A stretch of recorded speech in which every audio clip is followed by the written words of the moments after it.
Hi guys, this is JP from FSiPanel. Welcome to this quick tutorial where I want to show you how to fly quick approaches using the new release from Ifly, the beautiful 737 NG Advanced for P3D version 5. Beautiful work on the outside and in the cockpit as well. I'm very impressed by the quality as well. All the systems seems to be very close to the real aircraft.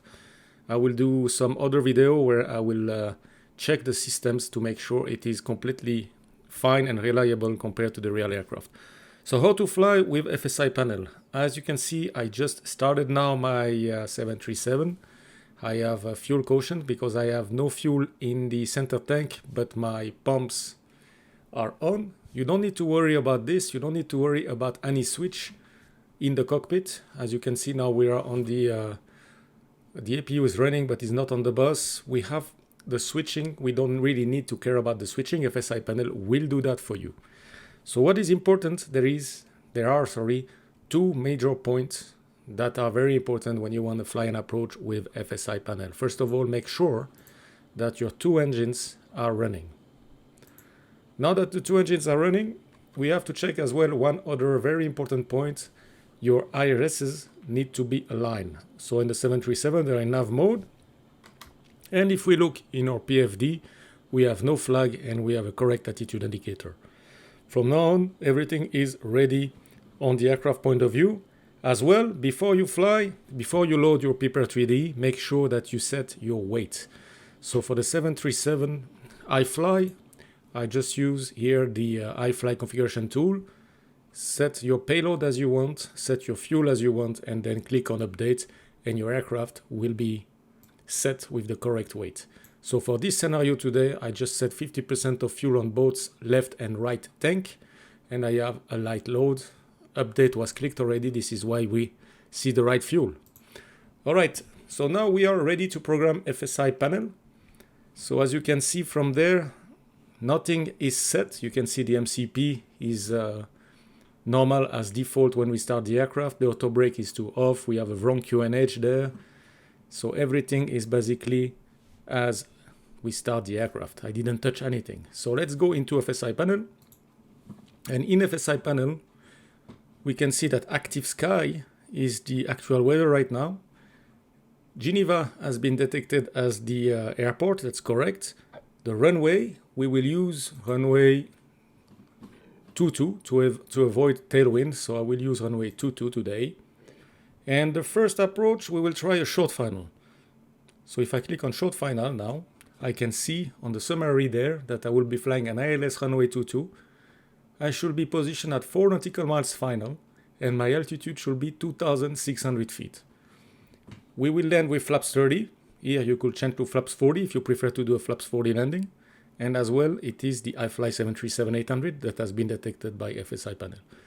So we are ready to go. I'm going to click on move aircraft. When we click on move aircraft, we will check how much time FSiPanel needs to prepare your aircraft for your approach.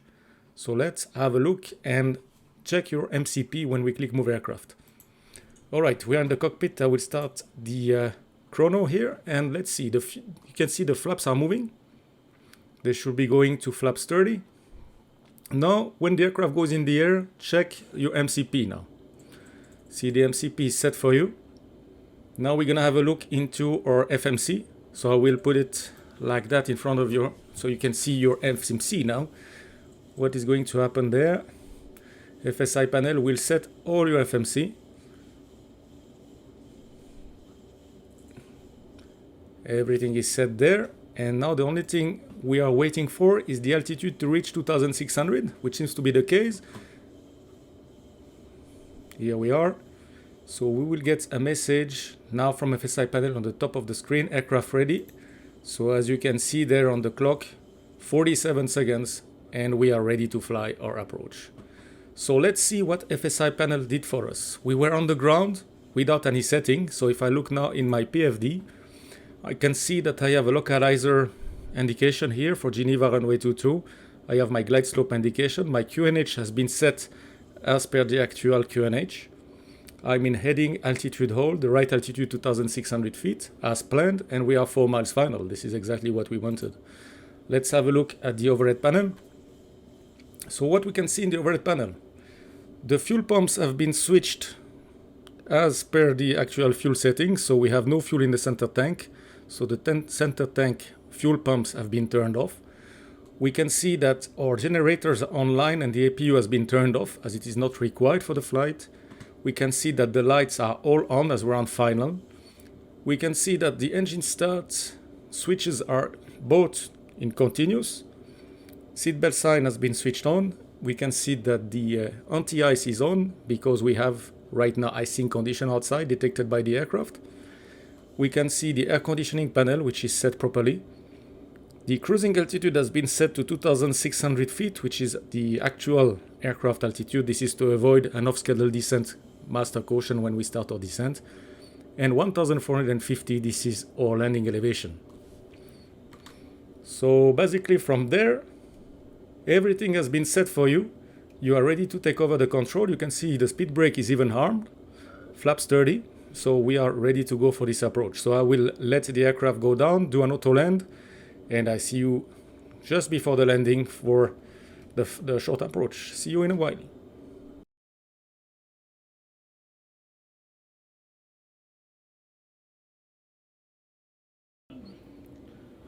All right, we just passed 500 feet and we are stabilized. We can see flare armed. So we'll see how this beautiful aircraft perform the auto land. Everything seems to be perfect so far. We have a localizer and glide slope. We are perfectly established. So by 50 feet we should be flare. We should see flare engaged, and by 27 feet we should see retard, and then the aircraft should touch down. Let's have a look at this. 50 fleet retard.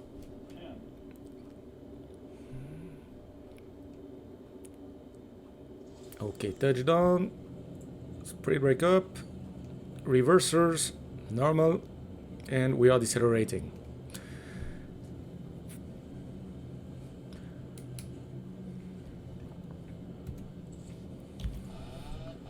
Alright, we take autopilot off and manual braking. I will show you as well one new feature of FSiPanel 2020, which is the after landing flow that can be done for you. So how to do that?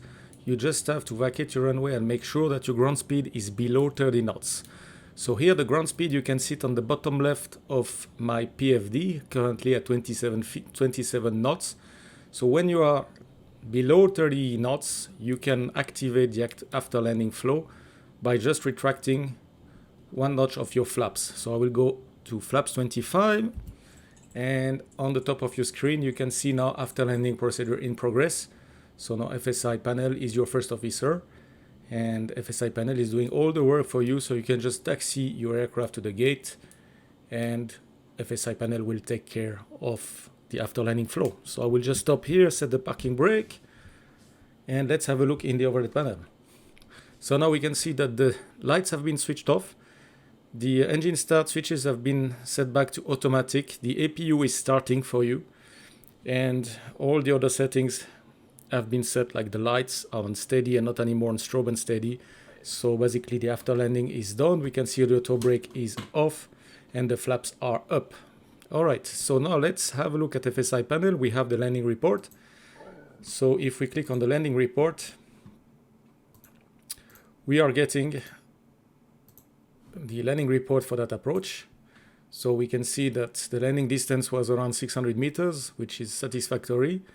A little bit right of center line. The rate of descent was 105 feet per minute, which is very good for the auto land. The indicated airspeed 137.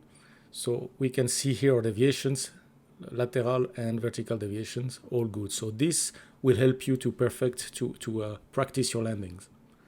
All right, so now that we are on ground, I don't need to switch anything. You see now my flight directors are on, my auto brake is to off, everything is as we just landed, and we will play a little bit with the system. So what I will do here, I will switch off some switch. Let's put some switch in the wrong position. Put some packs off. I will put, okay, so now we have some switches which are really not nice. And we will let FSiPanel do the work for another approach, but this time we would like to be on a vector. So of course you can use FSiPanel to select all kind of position. You can go from star, pilot waypoint, or vectors. Now I'm in the vectors. If I want to change the altitude, I just need to click on the figure and I select my new altitude, for example 5,500. If this 8 nautical miles is too short for you, you can click on the 8 and put, for example, 12. If you want to have a longer vector sector here, you could increase that value as well. And this is how you can set up anything you want with FSiPanel. But for today's quick tutorial, I'm going to use the quick set that are ready for you.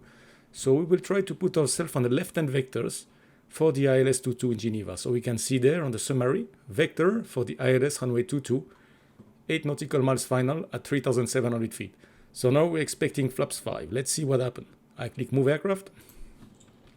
We will reset again the watch. And time is up. So MCP is done. My gear is moving up, as you can see.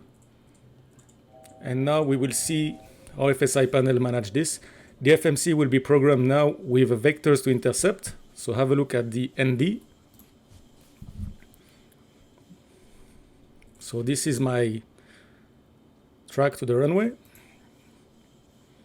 And we are reaching 3,700 feet. We will get the control anytime soon. So let's see. We needed last time, it was 47 seconds. It will be very close as well. We are waiting for the message on top of the screen. And FSiPanel aircraft ready. So again, 47 seconds and we are ready. On the first approach, I forgot to show you the FMC setting. So let's do it now. We can see that the route has been set for you Geneva to Geneva. What we can see here is that we have an intercept course to the runway. If I go to the perf page, FSiPanel has set the zero fuel weight, has set the cruise altitude, the cost index. And if we go to the approach, we can see that flaps 30, that's what we selected in FSiPanel. 140 will be our final approach speed, or VREF. All right, so now this is set, and you remember that we put some very bad switching in the overhead panel, so let's have a look in the overhead panel. We can see that the fuel pumps that we screwed before are back to the normal position. The generators are back online. We put some anti-ice off. Everything has been set again properly. We switched off the engine 1 hydraulic. It's back on. So the packs as well, we switched off the left pack before. So as you can see, whatever is your setting in the overhead panel, FSiPanel will take care of it and you'll be ready for your approach. So from now, what you have to do, only thing to do, hit your brake. You have the control, you see the message on top, arm the approach, and you are ready to fly your ILS approach. So this is how to fly approaches with the Ifly 737NG Advanced. It's a beautiful aircraft, and FSiPanel takes care as well of the failures on this aircraft, and the snapshot mode is as well available. One video that will be published in the next few hours will show you how to use the snapshot mode. This mode will let you basically save your cockpit at any position that you want and repeat the scenario over and over with different weather, for example. We use that a lot in the aviation industry to train on specific position and to repeat quickly scenarios. Alright guys, I hope that you enjoyed this video. If you have any questions, please drop your questions down below and I will answer. Thank you for watching the video. If you didn't subscribe yet to the channel, please do so. That will help me to produce more video, and see you soon again for another tutorial. As always, stay safe and see you soon. Bye bye.